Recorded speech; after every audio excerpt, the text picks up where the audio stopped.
तुम ही हो सतत मेरे भीतर। ये तुम्हारा सोचना, तुम्हारा जानना, तुम्हारा मानना तुम्हारे अहम को थोड़ा थोड़ा तोड़ने लगेगा। ये जो कर्ता भाव है ना, इससे मुक्त होने लगोगे। इसीलिए बार बार बोलता हूँ, 5 पिलर्स की बात करता हूँ, जिसमें सेवा एक अहम पिलर है। कर्ता भाव से अहम मजबूत होता है, और अहम ही तो दीवार बन के खड़ा है। तो हटाओगे कैसे इस दीवार को? एक विश्वास से, निष्ठा से, प्रतीक्षा से। ये दीवार टूट रही है अहम की। दूसरी सेवा से। कर्ता भाव टूटता है सेवा से। जितना कर्ता भाव टूटेगा उतना अहम छिन्न भिन्न होगा, क्योंकि हर कार्य जो तुम करते हो, जो तुम्हें लगता है तुम कर रहे हो, वो तुम्हारे अहम को और ठोस कर देता है।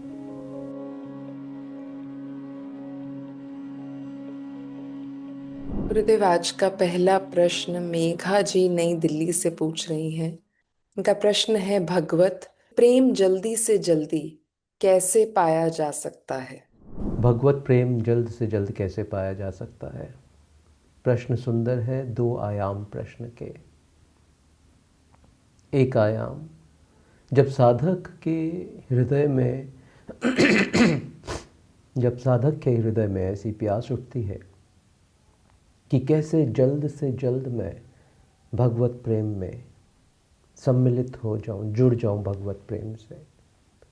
ये सुंदर है, ये सूचना है उसके भीतर की प्यास की, उसके भीतर की पुकार की। जब तक प्यास और पुकार का सवाल है, इंटेंसिटी आवश्यक है। कुनकुने कुछ नहीं होता। जो आपने शब्द यूज़ किया, जल्द कैसे प्राप्त हो जाए, तो ध्यान रखना, कुनकुने कुछ नहीं होता। ये जल्द, ये अर्जेंसी, ये इंटेंसिटी चाहिए। ये एक आयाम इस बात का। दूसरा आयाम, क्योंकि जीवन किसी एक दिशा या किसी एक वस्तु से नहीं बनता। जब मल्टीपल चीज़ें आके जुड़ती हैं तो जीवन बनता है। जब दो जो आपको ऑपोजिट दिखते हैं, जैसे मेल और फीमेल, जब 2 ऑपोजिट आके मिलते हैं तभी जीवन का निर्माण होता है। तो अब दूसरा पहलू इसी बात का, उतावलेपन में भगवत प्रेम नहीं जागेगा। जल्दबाजी का कार्य नहीं है ये। ईश्वर शिव से प्रेम तो अनंत प्रतीक्षा का विषय है। तुम नॉर्मल प्रेम में भी देखो, उतावले में प्रेम नहीं होता है। प्रेम जो सुंदर है वो प्रतीक्षा से फलता है। वो प्रतीक्षा के गुण से निखरता है। अभी जो हमारे अंदर भगवत प्रेम को पा लेने की जल्दबाजी है, बड़ी इम्प्योरिटीज़ होती हैं इसके अंदर। एक अहम का भी विषय होता है इसके अंदर, जो पा लेना चाहता है, जो जीत लेना चाहता है, जो ईश्वर को भी पकड़ लेना चाहता है। ये अहम का विषय है। मगर जब तक अहम है तब तक भगवत प्रेम नहीं फलित होगा। मज़े की बात तो ये है, जब भगवत प्रेम पूर्णता फलित होगा तो तुम जानने वाले नहीं रह जाओगे वहाँ पे। क्योंकि अभी जो तुम हो, मैं भगवत प्रेम में लीन होना चाहती हूँ, ये जो मैं है, जब भगवत प्रेम पूर्णता तुम्हारे भीतर जन्म लेगा, पनप जाएगा, तो तुम्हारा ये जो मैं है ये विलीन हो जाएगा। तो मज़े की बात कि कभी ऐसा होगा नहीं कि तुम ईश्वर को पालो। समझने का प्रयास करना, क्योंकि तुम पालो ये 2 विषय है। और ईश्वर जिस दिन तुम्हारे भीतर घटेगा उस दिन तुम खत्म हो जाओगे। तुम खत्म हो जाओगे माने तुम्हारा अहम तिरोहित हो जाएगा। ये जो आज पुकार रहा है ये बचेगा नहीं, एक ही रह जाएगा। और ये अनंत प्रतीक्षा का विषय है।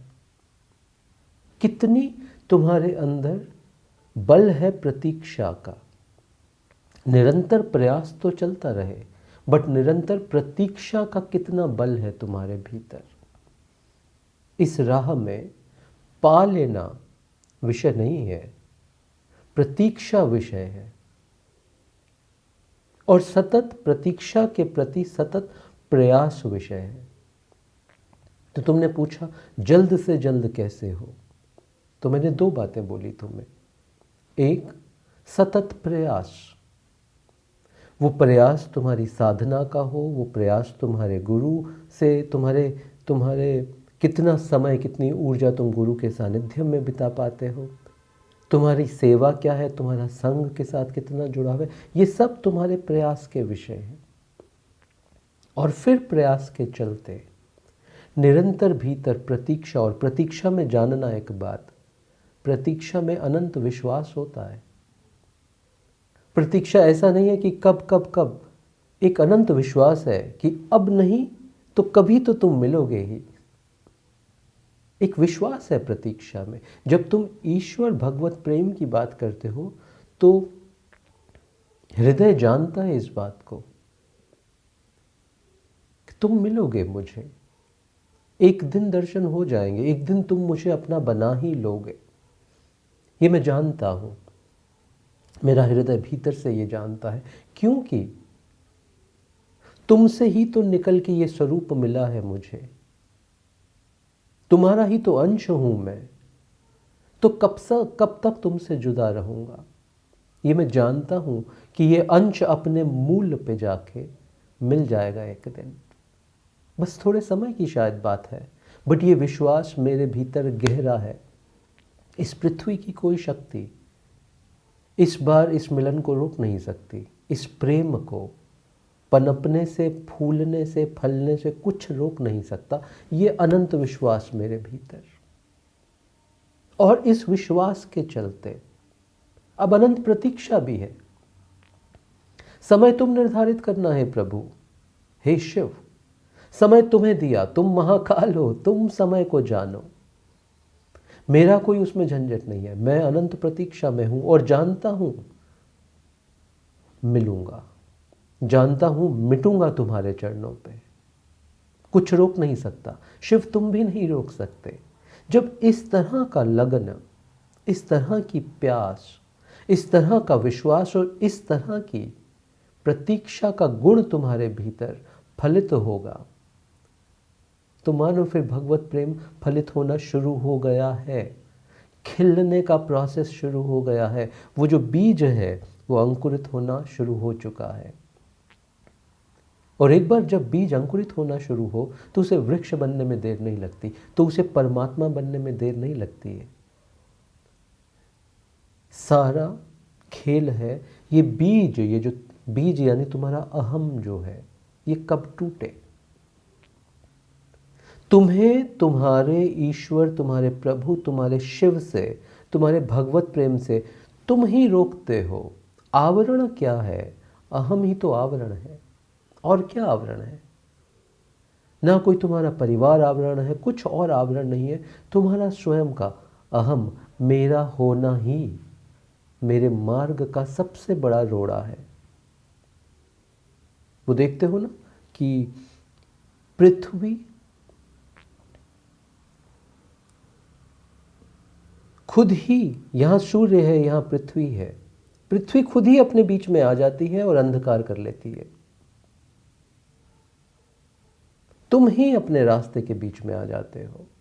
तुम्हारा ही अहम तुम्हें ये विश्वास दिलाए बैठा है कि तुम और प्रभु, तुम और शिव बहुत दूर हो, भिन्न हो, अलग अलग हो।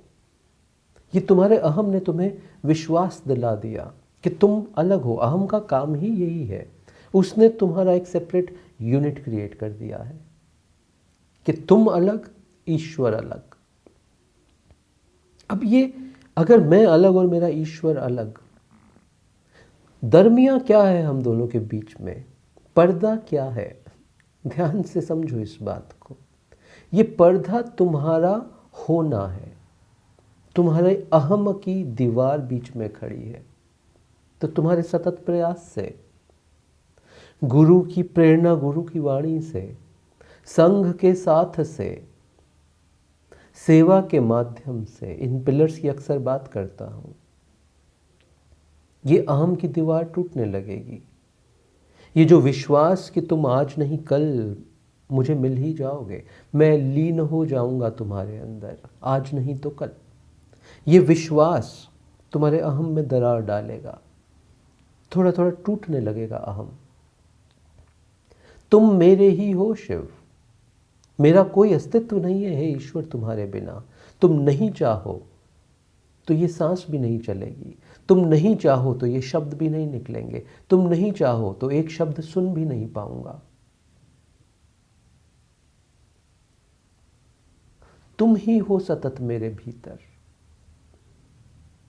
ये तुम्हारा सोचना, तुम्हारा जानना, तुम्हारा मानना तुम्हारे अहम को थोड़ा थोड़ा तोड़ने लगेगा। ये जो कर्ता भाव है ना, इससे मुक्त होने लगोगे। इसीलिए बार बार बोलता हूँ, 5 पिलर्स की बात करता हूँ, जिसमें सेवा एक अहम पिलर है। कर्ता भाव से अहम मजबूत होता है, और अहम ही तो दीवार बन के खड़ा है। तो हटाओगे कैसे इस दीवार को? एक विश्वास से, निष्ठा से, प्रतीक्षा से ये दीवार टूट रही है अहम की। दूसरी सेवा से, कर्ता भाव टूटता है सेवा से। जितना कर्ता भाव टूटेगा उतना अहम छिन्न भिन्न होगा, क्योंकि हर कार्य जो तुम करते हो, जो तुम्हें लगता है तुम कर रहे हो, वो तुम्हारे अहम को और ठोस कर देता है। तो आज से इस सतत प्रयास में रहना। साधना तुम्हारे जीवन का प्रतिपल का विषय रहे। साधना ऐसा ना हो कि मैं अभी आलती पालती मार के बैठा, आंख मूंद ली, किसी ध्यान की विधि में प्रवेश किया। ये नहीं है तुम्हारी साधना। ये साधना का एक हिस्सा है, बट तुम्हारी साधना प्रतिपल रहे, क्योंकि प्रतिपल ये याद बनी रहे, प्रतिपल ये चेष्टा, ये प्रयास बना रहे, प्रतिपल ये प्रतीक्षा बनी रहे, प्रतिपल ये अटूट विश्वास बना रहे तुम्हारे भीतर। ये सेवा का भाव प्रतिपल बना रहे। मैं संघ के लिए क्या कर सकती हूँ या क्या कर सकता हूँ, ये सोच, ये भाव तुम्हारे भीतर बना रहे, क्योंकि इन्हीं सब से, फिर बोलता हूँ, इन्हीं सब से तुम्हारा कर्ता भाव हटेगा और तुम्हें दिखेगा ये जो मुझसे हो रहा है ये वही करवा रहा है। 4 लोगों का पेट भर पाया, भोजन खिला पाया, मैं नहीं करा पाया, ये उसी की प्रेरणा, उसी की शक्ति करा रही है मुझसे। कुछ भी जगत कल्याण में अपना योगदान दे पाया, ये उसी की शक्ति करा रही है मुझसे। जब ये भाव तुम्हारे भीतर गहरा होने लगेगा तो ये जो अहम का पर्दा है, अहम की दीवार है, ये टूटने लगेगी। और जैसे ही अहम की दीवार टूटने लगी, पीछे प्रभु के दर्शन है। मानो शिव वहीं सामने बैठे हैं तुम्हारे। तुम शिव की प्रतीक्षा कर रहे हो, शिव तुम्हारी प्रतीक्षा में बैठे हैं, मगर तुमने ही अपने अहम की दीवार को इतना ठोस, इतना मजबूत किया है। तुम तो बात भी ऐसी करते हो कि मेरी साधना, उसमें भी मेरे का भाव है, मुझे पा लेना है, उसमें भी मैं विषय है, मुझे चाहिए। समझ रहे हो बात को? तो हर वो प्रक्रिया करो जिससे ये अहम टूटने लगे, क्योंकि दीवार वही है। जब थोड़ा ये चरमराने लगेगा, गिरने लगेगा, पीछे शिव खड़े तुम्हारी ही प्रतीक्षा में। तो देखो इस बात को। और तुमने कहा कि जल्द कैसे हो, अपना लो इन 5 प्रिंसिपल्स को। क्या 5 प्रिंसिपल? संक्षेप में फिर आज बता देता हूँ। इष्ट, तय हो तुम्हारे इष्ट कौन है। गुरु, किसी जीवित गुरु को ढूंढ लेना, गुरु बिन ज्ञान ना होवे। संघ, किसी संघ से जुड़ जाना या संघ का निर्माण कर लेना। तुम्हें प्रतिपल ऐसे मित्र साधक साथ में चाहिए जो तुम्हारी साधना की अग्नि में थोड़ा सा तेल डालते रहे, उसे बुझने ना दें, तुम्हें भटकने ना दें। तो संग ढूंढ लेना, जुड़ जाना किसी संग से। साधना जीवन के हर पल को साधना की तरह जीना। ऑफिस में काम करो, व्यापार करो, घर गृहस्थी संभालो, हर चीज़ को साधना की दृष्टि से देखना, तोड़ के मत देखना। ये मत सोचना कि ये मेरा घर का कार्य, कब इससे मेरी मुक्ति हो तो मैं साधना कर पाऊँ। ऐसी दृष्टि मत रखना। जहाँ हो, जिस परिस्थिति में हो, वही जगह, वही परिस्थिति, वही लोग तुम्हारी साधना का मार्ग बनेंगे। नहीं तो हमेशा साधना को फ्यूचर में टालते रहोगे कि जब सेवानिवृत्त हो जाऊंगा, जब इन कामों से मुक्त हो जाऊंगी, तब साधना। तो तुमने भविष्य में डाल दी साधना। साधना इस क्षण होनी चाहिए, प्रतिपल। वो चौथा। और फिर पांचवा बिंदु, सेवा का। अब कुछ अपने को छोड़ के इस जगत के लिए करूं। छोटा सा उदाहरण देता हूं इसका। अभी उज्जैन महाकाल के दर्शन के लिए गया, कुछ कार्य था वहां पास में, तो मौका मिला, शिव ने पुकारा उज्जैन के महाकाल के दर्शन के लिए। तुम जानते हो बहुत भीड़ होती है वहाँ, हजारों लाखों लोग अपने महाकाल के दर्शन करने आते हैं। और बड़ा ऐसा एक संघर्ष जैसा रहता है, कौन आगे चला जाए, किसको पहले दर्शन हो जाए। एक ऐसा भाव सा है सबके अंदर। और ध्यान से देखो, हम सेवा की बात कर रहे हैं, हम साधना की बात कर रहे हैं। कभी हुआ ऐसा कि तुम एक पंक्ति, एक कतार में खड़े हो प्रभु के दर्शन के लिए, और पीछे कुछ लोग बहुत उतावले प्यासे हो रहे हैं, तुमने उन्हें आगे जाने दिया कि कोई बात नहीं, आप पहले दर्शन कर लो, क्योंकि शिव तो मेरे ही हैं, आप पहले कर। ये सेवा का भाव है। यहां तुम्हारा अहम टूटेगा थोड़ा सा। यहां तुम उस पंक्ति में प्रथम नहीं होना चाहते। ईश्वर के द्वार पे भी तुम बोलते हो मैं पीछे हूं, आ ही जाएगा मेरा समय भी, क्योंकि विश्वास भीतर इतना गहरा है कि इस दर्शन को कोई रोक नहीं सकता। इस जीवन में आ ही जाएगा मेरा नंबर। जाओ पहले आप, तो भीड़ को बढ़ जाने दो, फिर आगे तुम पीछे खड़े हो जाओ भीड़ के, देखोगे अहम टूटने लगेगा। उस भीड़ को तो सिर्फ फिर मंदिर में महाकाल के दर्शन होंगे, तुम्हें सतत जीवन के हर क्षण में महाकाल के दर्शन होंगे। ये कीमिया है, ये मैजिक है, ये मिस्ट्री भी है। मगर क्या तुम्हारा अहम अलाउ करेगा तुम्हें उस क्षण में पीछे खड़े होने के लिए? क्योंकि हमें तो जीवन भर हमने यही सीखा है कि जो भी पंक्ति हो, चाहे वो बैंक की हो, चाहे ईश्वर की हो, मुझे सबसे प्रथम खड़ा होना, मुझे सबसे जल्दी पहुंचना है वहां। क्योंकि धैर्य तो सिखाया नहीं किसी ने आज तक। प्रतीक्षा का सौंदर्य तो आज तक जाना नहीं तुमने। ये शब्द देखना, प्रतीक्षा का सौंदर्य बड़ा सुंदर है, प्रतीक्षा में लीन होना। और जब प्रतीक्षा प्रभु की हो, आहा। मगर सिखाया नहीं तुम्हें। तुम्हारी तो ट्रेनिंग, टीचिंग हमेशा से यही रही है कि हर पंक्ति में मुझे प्रथम होना है।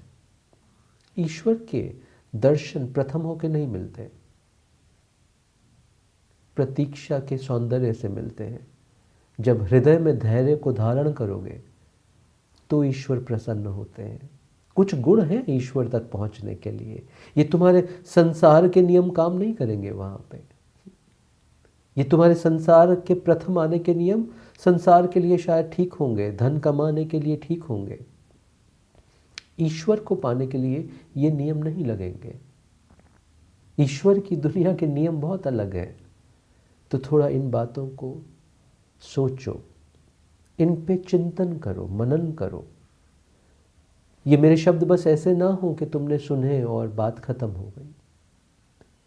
ध्यान करो इनके ऊपर, बैठो, इनको गुनो, इनको अपने भीतर समाओ। फिर ये शब्द फलित होने लगेंगे। ये तुम्हारी चेतना में कुछ करेंगे जाके। ये तुम्हारे बीज को अंकुरित करने में मदद करेंगे। आशा करता हूँ ये चंद शब्द तुम्हारी सहायता करेंगे ईश्वर प्रेम को, भगवत प्रेम को और गहरे महसूस करने के लिए, भगवत प्रेम में और गहरे लीन होने के लिए। धन्यवाद।